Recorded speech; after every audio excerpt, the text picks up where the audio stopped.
क्या आप जानते हैं कि जिस प्रकार नारायण अवतार श्री कृष्ण ने अपने विश्वरूप के दर्शन अर्जुन को कर आए थे, उसी प्रकार एक बार भगवान शिव ने अपना विश्वरूप प्रभु श्री राम को भी दिखाया था।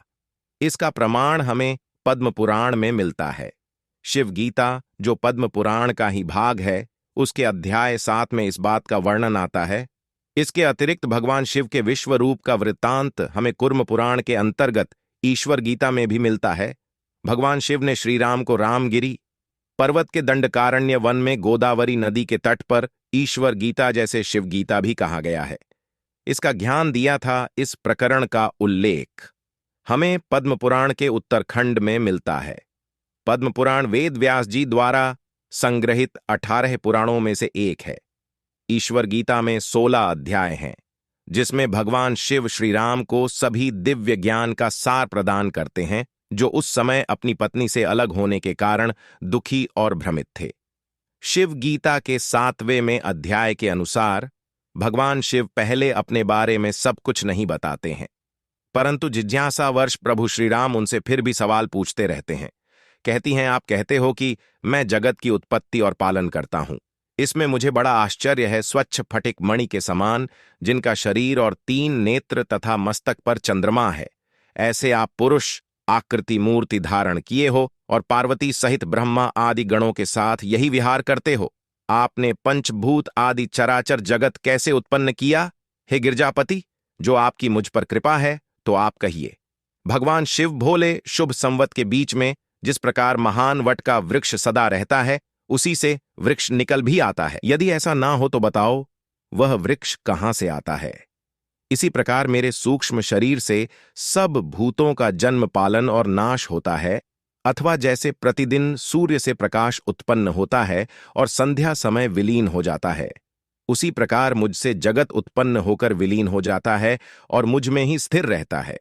श्री रामचंद्र बोले कि हे भगवन, जिस प्रकार दिशाओं के भ्रम वाले को आदि दिशाओं का भ्रम हो जाता है, इसी प्रकार मुझे हो गया है। यह निवृत्त नहीं होता तो मैं क्या करूं? भगवान शिव से बोले, यह राम, जिस प्रकार यह चराचर जगत मुझ में वर्तमान है, तो मैं तुमको दिखाता हूं। उसे देखने को मैं तुम्हें दिल से नेत्र देता हूं। उन नेत्रों से भय त्याग कर तुम मेरा दिव्य स्वरूप देखो। देवता भी मेरे तेज स्वरूप को मेरे अनुग्रह के बिना चरम चाक्षु से भी नहीं देख सकते। इसके उपरांत भगवान शिव ने उन्हें दिव्य नेत्र दिए और पाताल के समान उनका विस्तृत मुख श्री रामचंद्र जी को दिखाया। करोड़ों बिजली के सामान प्रकाशमान भयंकर उस रूप को प्रभु श्री राम देखने लगे। अभी श्री राम ने उन्हें प्रणाम किया था कि त्रिपुर घाटी शिवजी के मुख में करोड़ों ब्रह्मांड प्रलय काल की अग्नि में व्याप्त होकर श्री राम जी को दिखें। सुमेरु मंदराचल विंध्याचल आदि पर्वत, समुद्र चंद्र सूर्य आदि देखें।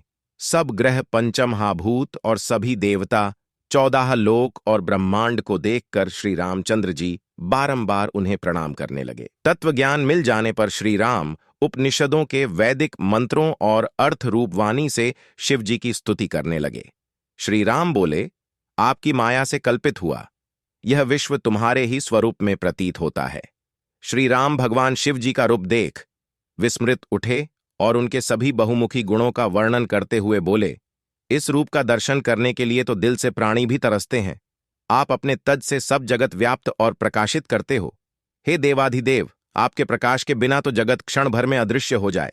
आप समस्त दिशाओं में व्याप्त हैं। आप अनंत और शाश्वत हैं। अगर ब्रह्मांड विलुप्त भी हो जाए तब भी प्रभु को कोई हानि नहीं होती।